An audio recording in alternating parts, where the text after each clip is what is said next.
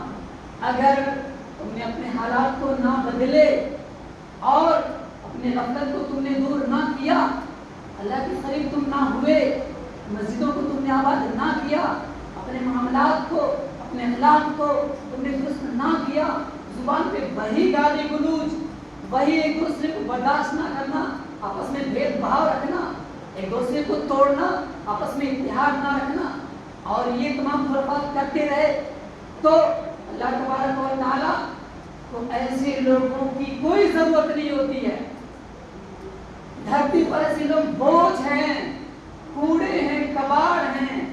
آپ گھروں کو صاف کرتے ہیں، گھر میں 3-4 بار دن میں جھاڑو لگاتے ہیں، تو جن کے اندر ایمان نہیں ہوگا، ان کا اخلاق اچھے نہیں ہوگا، نماز پڑھنے والے نہیں ہوں گے، اللہ کو یاد کرنے والے نہیں ہوں گے، جن کی زندگی میں سنت نہیں ہوگی، وہ پورے کباڑ کی طرح، اور اللہ تبارک و تعالیٰ اپنے دھرتی کو، اپنے زمین کو ایسے لوگوں سے صاف کرے گا، اور پھر ایسی جگہ پر بدل کر کے ان لوگوں کو ختم کر کے ان لوگوں کو، ایسے لوگوں کو اللہ تبارک و تعالیٰ اپنی زمین پر برپا کرے گا، پیدا کرے گا، جو ان سے بہتر ہوں گے، جن کے اندر ایمان ہوگا، جو اسلام پر چلنے والے ہوں گے، جو ایک بن کر کے رہیں گے، جو اتحاد کے ساتھ رہیں گے، جو کٹ کر نہیں رہیں گے، جو بکھر کر کے نہیں رہیں گے، ایک قرآن کو ماننے والے ہوں گے، ایک حدیث کو ماننے والے ہوں گے۔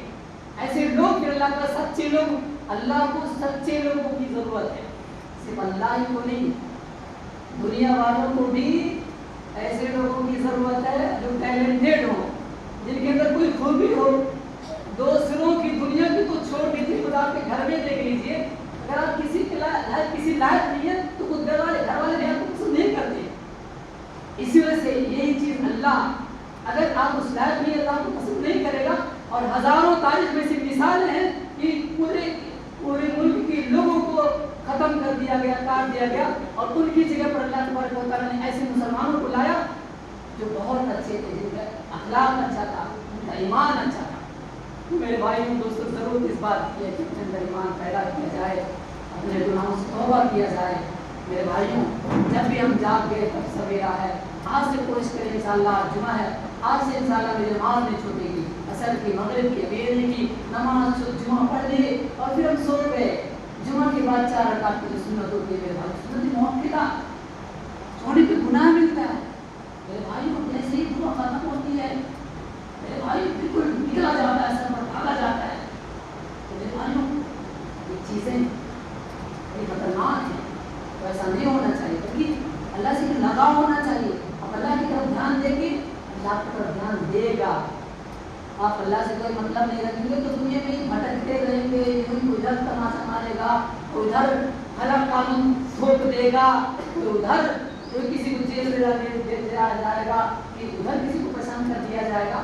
اس بارے میں ساری چیزیں ہوں گی، اور دیکھ رہے ہیں ہم اور آپ حالات میں خراب میں کیا ہو رہے ہیں۔ اس لیے ضرورت اس بات کی طرف ہم اللہ کی طرف متوجہ ہوں، اللہ کی طرف متوجہ ہوں، اس ہماری طرف متوجہ ہوگا، ٹھیک ہے؟ ورنہ بھی اگر ہم اللہ کی طرف یہاں متوجہ نہیں ہوں گے، اللہ یہاں بھی ہماری طرف متوجہ نہیں ہوگا، اور آخرت میں بھی متوجہ نہیں ہوگا، اور جب آخرت میں اللہ ہماری طرف متوجہ نہیں ہوگا پھر ہم کہاں جائیں گے؟ کیونکہ نظر کرم، نظر رحم ڈالنے والا آخرت میں صرف کون ہوگا؟ اللہ ہوگا۔ اللہ کا ہم سب کو پہلے سے زیادہ عمل کرنے کی توفیق عطا فرمائے۔ وآخر دعوانا الحمد للہ رب العالمین۔